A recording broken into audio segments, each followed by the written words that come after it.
kuburan bersana Habib, kuburan sana Habib. Saya kadang-kadang jadi nggak ngerti kenapa kok jadi klan habaib kok jadi seperti ini.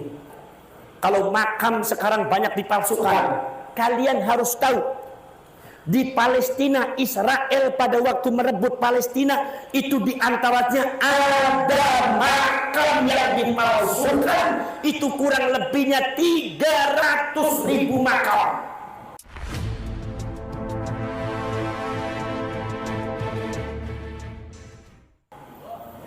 Itu dipalsukan. Begitu sudah dipalsukan, ini diklaim bahwa ini adalah mbahnya Israel, ini mbahnya Israel, bahwa makam leluhurnya ada di sana.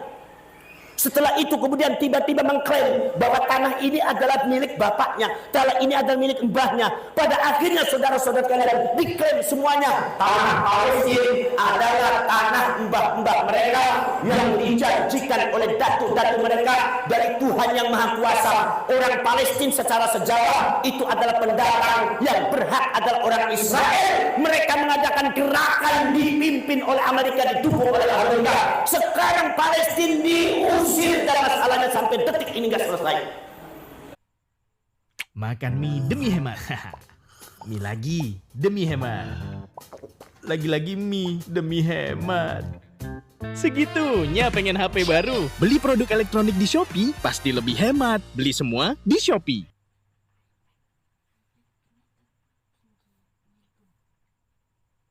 Masalahnya sampai detik ini nggak selesai. Sekarang saya tanya, apakah kalian harus menunggu itu semua? Saya tanya, apakah kalian harus menunggu itu semua? Apakah kalian harus menunggu bahwa anak kalian akan terusir dari bumi Indonesia? Apakah kalian itu, saudara-saudara sekalian, menunggu anak cucu kalian akan terusir dari tanah airnya sendiri? Saya katakan kalau semua kalian harus menunggu itu, saya katakan kalian semua bodoh sekali. Kenapa? Karena kata Rasulullah mengatakan, la yadkhulu ahadukum minal muttaqin hatta yada'a ma la ba'sa bi mimma bihi ba's. Tidak termasuk orang yang bertakwa di antara kalian semua ketika dia meninggalkan sesuatu, tidak meninggalkan sesuatu di masa yang akan datang. Sesuatu itu sangat bahaya walaupun pada zamannya dia tidak bahaya. Artinya kita itu diajari oleh Allah Subhanahu wa taala dan Rasulnya memandang jauh ke depan, lakukan dan tinggalkan sesuatu yang bahaya walaupun sekarang bahayanya belum muncul, tapi zaman yang akan datang akan berbahaya bagi generasi kita. Walaupun bahayanya zaman kita belum tahu, tetapi di masa yang akan datang mereka sangat berbahaya untuk generasi kita. Makanya tidak ada kata lain, segera dicegah. Kalau seumpama tidak, ini sudah merajalela kemana-mana. Sudah mengklaim kemana-mana. Semuanya diklaim semua. Madura diklaim, Pasundan diklaim. Sekarang Jawanya juga sudah diklaim. Bahkan ada seorang oknum Habib yang mengatakan bahwa awwaluman ja'a fi Jawa itu golongan mereka. Orang yang pertama kali datang ke Jawa adalah golongan mereka. Berarti artinya orang Jawa berarti sudah numpang. Ini sudah sedikit-sedikit mulai ini. Apalagi kalau seumpama tuh buktinya ada kuburan di sana, Ba'alwi, kuburan di sana Habib, kuburan di sana Habib. Saya kadang-kadang jadi nggak ngerti kenapa kok jadi klan habaib kok jadi seperti ini. Padahal dulu anteng-anteng terus. Saudara-saudara kalian, dulu sempat tahun 70-an ada masalah di antara klan para Ba'alwi dengan pemerintah, sehingga masalah kependudukannya dipermasalahkan. Itu yang membela adalah Gus Dur. Yang membela adalah Gus Dur. Gus Dur membela supaya habaib tetap di Indonesia, ngurusi rakyat Indonesia, ngurusi umat Islam. Tapi apa balasan mereka? Balasan mereka, oknum mereka mengatakan, bunuh hati. Subhanallah. Lawan. Gus Dur buta mata, buta hati. Sakit hati kita. Si kita sudah mendam dari dulu. Sekarang Allah membuktikan Gus Dur seorang waliullah, makomnya tidak pernah sepi daripada penziarah. Betul lah, betul? Sudah sepi, tidak pernah sepi daripada penziarah. Ribuan orang tabarukan berziarah Gus Dur di framing yang tidak benar. Katanya Gus Dur itu adalah antek Yahudi. Ternyata mereka sendiri adalah genetika Yahudi. Gus Dur disebutnya antek Yahudi. Saudara-saudara sekalian, Buya Said Agil disebutnya orang Syiah liberal. Ternyata sejarah mereka adalah sangat berhubungan dengan Syiah Imamiyah Yahudi dan Irak. Allah membalikkan. Kenapa? Karena itu kebatilan, saudara. Kalau kebatilan mesti diungkap oleh Allah Subhanahu wa taala. Maka jangan sekali-kali kita melakukan kebatilan, karena kebatilan disimpan rapat, dihiasi apapun akan dirungkatkan oleh Allah Subhanahu wa taala kapanpun. Saudara, termasuk yang melindungi para habaib ketika itu adalah Buya Ma'ruf Amin. Saya tahu sendiri karena Buya Ma'ruf Amin sangat dekat dengan abah saya. Saya tahu sendiri bagaimana caranya Gus Dur, karena Gus Dur dekat dengan orang tua saya. Tetapi apa balasan klan-klan oknum ini dibela mati-matian oleh Gus Dur? Gus Durnya dibuta-buta mata, buta hati, dibela oleh Mbak Ma'ruf Amin. Mbak Ma'ruf Aminnya ini dibagi-bagi. Orang semacam itu mengaku dirinya cucunya Rasulullah. Maka kita wajib memverifikasi apakah dia cucunya Rasulullah atau cucunya Abu Jahal. Allahu Akbar. Betul betul. Betul. Jadi kalau kita memverifikasi mereka itu sebenarnya cucunya Rasulullah atau bukan, karena tindakan-tindakan mereka yang sangat-sangat tidak benar menurut Pak Panjenengan wajar.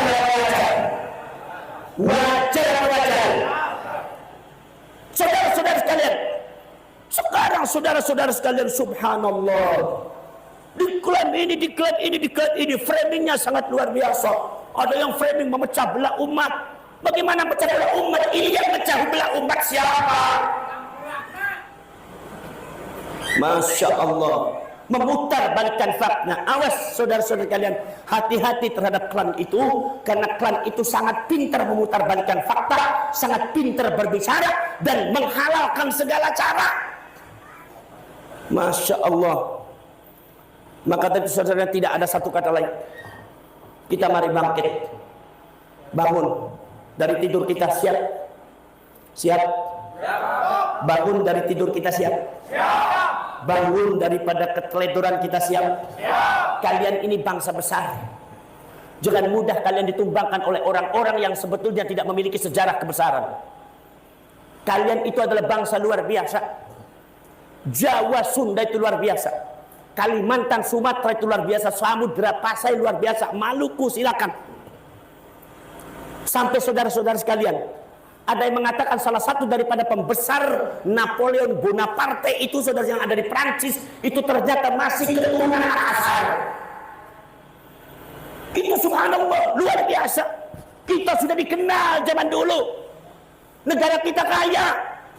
Makanya banyak yang pengen menjajah. Satu adalah pada waktu zamannya Belanda. Dengan cara apa? Dengan cara menjajah dengan fisik, menjajah dengan menguras. Tapi sekarang ada oknum yang mau menjajah kita bukan dengan fisik, tetapi merebut rela pembelaan sejarah, pengklaim tanah-tanah dan makam-makam dari situ, termasuk juga pembelaan terhadap warga negara Indonesia.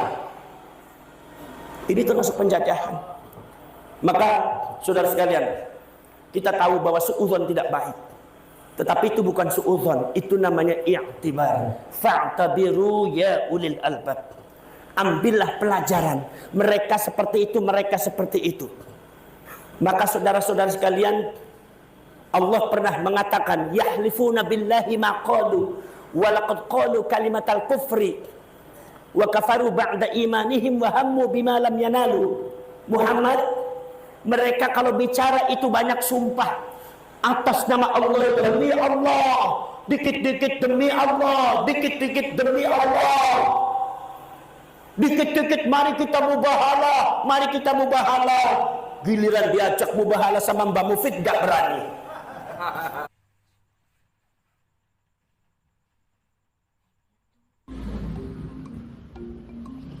sudah kamu ambil ya. Bayaran berhasil, sisa limit 30 juta.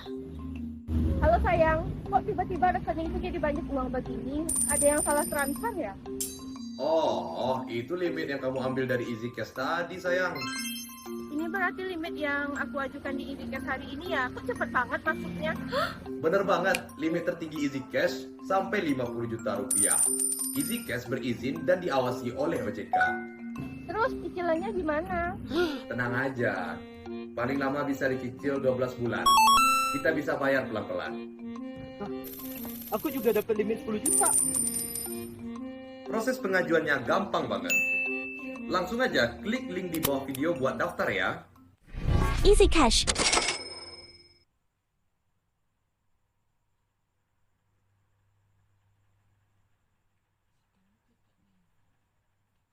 Bahala sama Mbak Mufid gak berani. Kalau Mbak Mufid itu siap mati demi Wali Songo, betul kan? Siap mati karena usianya sudah sepuh. Jadi tidak ada kata lain siap mati. Kalau Mbak Mufid sudah siap mati, maka kita demi bangsa dan negara juga siap mati. Kalau sudah ada yang lawan, kita lawan. Nggak usah takut kita. Kita yang gagah, kita yang gagah, kita yang berani. Tanah ini adalah milik kita. Atap ini adalah adat kita. Negara ini adalah negara kita. Bangsa ini bangsa kita. Kita mendapatkan bangsa ini dan negara ini dari kemerdekaan bukan keringat yang kita keluarkan, tetapi darah berumur kita yang kita keluarkan, nyawa-nyawa yang kita korbankan. Maka setelah merdeka, maka kita tidak boleh direbut oleh orang yang tidak bertanggung jawab. Siapapun orangnya wajib dilawan oleh kita. Saudara-saudara kalian, maka dari itu saya secara pribadi dan secara wakil daripada para ulama di sini, saya minta dukungannya Anda sekalian. Menurut saya, ya bukan minta dukungan, Anda harus bergerak. Kalau seumpama Anda tidak bergerak, habis. Sekarang kalau seumpama ada oknum Habib datang di satu daerah, yang lain nggak ada yang berani. Mereka jadi ras nomor 1, kalian nomor 2. Ustadz kalian nomor 2, rasnya nomor 1-nya adalah si Habib ini. Walaupun itu oknum Habibnya itu bodoh, nggak bisa ngaji. Masya Allah, sehingga ada dikabarkan beberapa majelisnya Habaib itu sekarang, itu saudara sekalian, sekarang itu bubar. Alasannya kenapa? Alasannya tiap hari nggak ada ngajinya, cuma sholawatan doang. Sholawat terus sampai malam. Masya Allah, nggak ada yang berani melawan. Kenapa? Karena kalian menganggap ras mereka itu tinggi. Karena kalian sudah termakan oleh doktrin mereka. Kalian menganggap bahwa tingkatan kiai-kiai NU, tingkatan kiai-kiai pribumi adalah di bawah abaib. Itu yang terpatri dalam diri Anda. Saya minta sekarang dibalik. Allah sudah membukti sekarang zuriyahnya Rasulullah itu para habaib ba'alwi atau wali songo. Wali songo ada ba'alwi, wali songo ada ba'alwi. Manuskripnya lengkap, DNA-nya lengkap, secara genetika lengkap, secara manuskrip lengkap, silsilahnya nyambung, akhlaknya Rasulullah pun menurun. Saudara-saudara sekalian, ada kalau seumpama saudara-saudara ada yang mengatakan, oknum habaib mengatakan saya ini adalah mengandung darahnya Rasulullah, mohon maaf. Saudara-saudara kalian, yang mengandung darahnya Rasulullah itu adalah saudara-saudara kalian bukan dari Ba'ali, tapi justru dari kiai-kiai kampung, gus-gus yang ada di kampung, ajengan-ajengan pangresa-pangresa, para aceng-aceng yang di Pasundan, lorak-lorak yang ada di Madura, tuan guru yang ada di Nusa Tenggara, termasuk juga guru-guru yang ada di Sumatera Barat, tengku-tengku yang ada di Aceh. Mereka itu mengandung darahnya Rasulullah.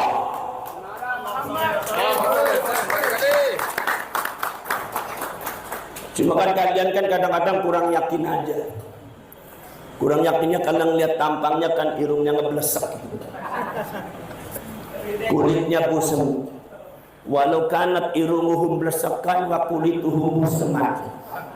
Walaupun irungnya ngeblesek, kulitnya busem, tapi darah tidak akan hilang. Betul betul. Betul betul. Buktinya apa? Wali Songo keturunannya sudah betul-betul sejarahnya ada. Wali Songo, keluarga Wali Songo punya kesultanan yang masih ada akhlaknya. Punya situs-situs yang tidak akan hancur. Punya manuskrip yang sangat luar biasa. Betul-betul adalah sangat kuat, itu mereka semua adalah cucunya Rasulullah. Tapi dipecundangi, diinjak-injak oleh oknum-oknum ini. Mereka terdiam karena mereka meniru akhlaknya Rasulullah SAW. Karena di dalam dirinya ada akhlaknya Rasulullah, darahnya Rasulullah. Makanya diam, makanya tidak banyak bicara, makanya tidak melawan. Ada orang zalim juga memaafkan. Tapi sepertinya kaum Ba'alwi ini lambat laun malah tambah rakus. Akhirnya melakukan hal-hal yang di luar batas. Akhirnya cucu-cucunya Rasulullah yang ada di bumi Nusantara terdiam. Mereka tidak melawan, tapi Allah tidak ridho. Ada cucunya Rasulullah diinjak-injak oleh geng Ba'alwi yang tidak benar. Sementara gengnya masih belum jelas, keturunannya belum jelas, silsilahnya belum jelas, sejarahnya juga belum jelas. Allah tidak gitu. Makanya Allah mengungkapnya sekarang. Kalau Allah sudah mengungkapnya, maka kita, ayo, saudara sekalian. Kemarin saya datang di beberapa tempat, termasuk di Cianjur. Kiai-kiainya ada yang cerita sama saya sambil berbasmilih, yaitu meneteskan air mata. Kenapa Kang? Aduh Kang, saya tuh kadang-kadang kalau maulid bingung. Kenapa Kiai? Kadang-kadang ada oknum Habib datang minta kambing 2. Sayanya nggak punya uang Kang. Itu begitu nggak ada uang Kang, masya Allah, anting-anting istrinya saya, ibu nyaiknya diambil. Sampai HP-nya dua-duanya diambil. Allah. Ini menurut sampean cucunya Rasulullah ada yang seperti ini? Menurut sampean itu cucunya Rasulullah atau bukan? Ada lagi di Cianjur lagi. Itu saudara-saudara kan, saya ceritanya ceramah. Itu yang ceramah Kiai dan oknum Ba'alwi ada masih muda 2 orang ikut mendengarkan ceramahnya Kiai. Begitu selesai Kiai ceramah, Kiainya turun. Begitu turun Kiainya nanya, mau ke belakang, mau ke Hampangan, badai ke Hampangan, mau ke WC. Tanya, Mas, kalau WC ada di mana Mas? Sebab ini kok pintunya dikunci sama panitia. WC di mana Mas? Itu oknum Ba'alwi 2 orang muda itu marah sambil mencaci maki Kiai. Padahal oknum Ba'alwi itu mendengarkan Kiai ceramah. Setiap langkah bantu bisnis Anda maju. Setiap fase naik dan turun. Kemenangan besar dan kekalahan kecil. Kini, saatnya ambil langkah berikutnya untuk bantu bisnis Anda tampil beda. Bangun rumah online untuk bisnis Anda dengan situs web dan nama domain.com yang terpercaya. Bangun kredibilitas Anda dengan alamat email.com khusus. Untuk bantu bisnis Anda mudah ditemukan dengan menghubungkan toko online atau media sosial Anda ke nama domain.com yang mudah diingat. Ambil langkah berikutnya. Tunjukkan Anda siap jalankan bisnis. Sambil mencaci maki Kiai. Padahal oknum Ba'alwi itu mendengarkan Kiai ceramah. Kamu tidak tahu kalau saya itu Habib. Kamu tidak tahu saya kalau saya cucunya Rasulullah. Dasar kamu tuh. Manggil saya cuma mas apa itunya, subhanallah. Kata Kiainya, saya nggak tahu kalau sampai itu cucunya Rasulullah atau Habib. Makanya kalau sembarangan Kiainya dimarahi, bentak di depan orang. Subhanallah. Ini oknum Ba'awi muda-muda mentalitasnya sudah rusak, mendengarkan kiai ceramah. Kalau mereka cucunya Rasulullah, begitu kiai turun mesti dia akan takzim kepada kiai. Ketika kiai tanya mana hampangan, mungkin akan diantarkan oleh cucunya Rasulullah. Tapi ini dia mendengarkan kiai, dia tahu itu adalah kiai, dibentak-bentak semacam ini. Mana adabnya, mana hatinya, mana otaknya, mana? Masya Allah.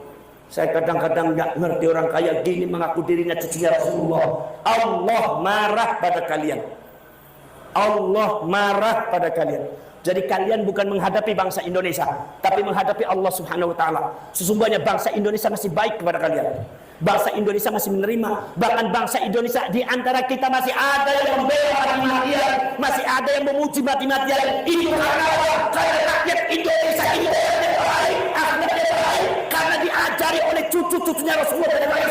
Akhlaknya baik. Tapi mereka tidak pernah membalas dengan kebaikan. Subhanallah. Saya melihat miris ada beberapa oknum habaib yang menempeleng kiai, menempeleng ustadz di rumahnya lagi. Saya bilang kalau seumpama terjadi marah-marah depan saya, pencak silat keluar, saya tendang saja. Betul betul. Betul betul. Jadi sekarang jangan lagi ada pembunuhan terhadap Ba'awi. Karena mereka belum terbukti sebagai cucunya Rasulullah. Semakin dikaji kitabnya, semakin banyak, semakin jauh. Itu kata Kiai Imaduddin. Saya bilang, Kiai, kalau panjenengan dengan kawan-kawan mengkaji nasab itu sudah berapa kitab? Dia bilang, Gus, sudah ratusan kitab. Kemarin yang dibawa oleh Said Qori juga 120 judul, 150 judul. Sekarang diperlukan lagi mungkin ada 200 judul. Semakin dicari nasabnya Ba'awi di dalam kitab, bukannya malah ketemu, malah semakin jauh terungkap kepalsuan mereka.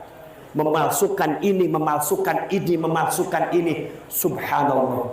Sekarang banyak makam palsu. Kita jadi kenapa Allah menjawab memunculkan ada beberapa makam-makam palsu di Indonesia yang dibangun oleh klan habaib? Karena kalian pada waktu itu disodorkan oleh satu kasus isu apa tentang masalah makamnya Said Ahmad Al-Muhajir.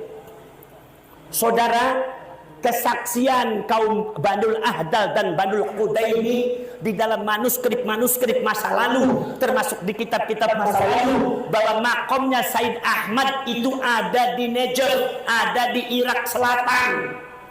Dari mulai wafatnya tahun 345, ulama tidak ada yang berbeda pendapat. Ratusan tahun sampai abad ke-10, ratusan tahun tidak ada yang berbeda. Makamnya Said Ahmad ada di Najd, yaitu ada di Irak Selatan. Tiba-tiba di Yaman ada makam baru, klaimnya makamnya Said Ahmad Al-Muhajir. Ternyata ada Said Ahmad makamnya. Begitu diselusuri akhirnya ada dua makamnya Said Ahmad. Ada di Husaisah di Yaman, ada lagi di Najd. Padahal yang aslinya itu di Najd. Ratusan tahun ulama tidak pernah berbeda pendapat.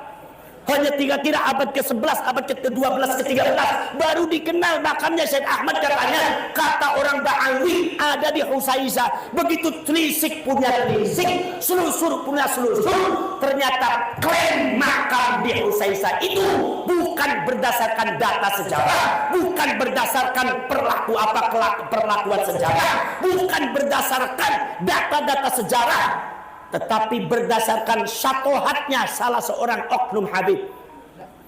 Lamunannya, katanya ada seorang oknum habib mengatakan bahwasanya saya ingin mencari mbah saya ini makomnya ada di mana.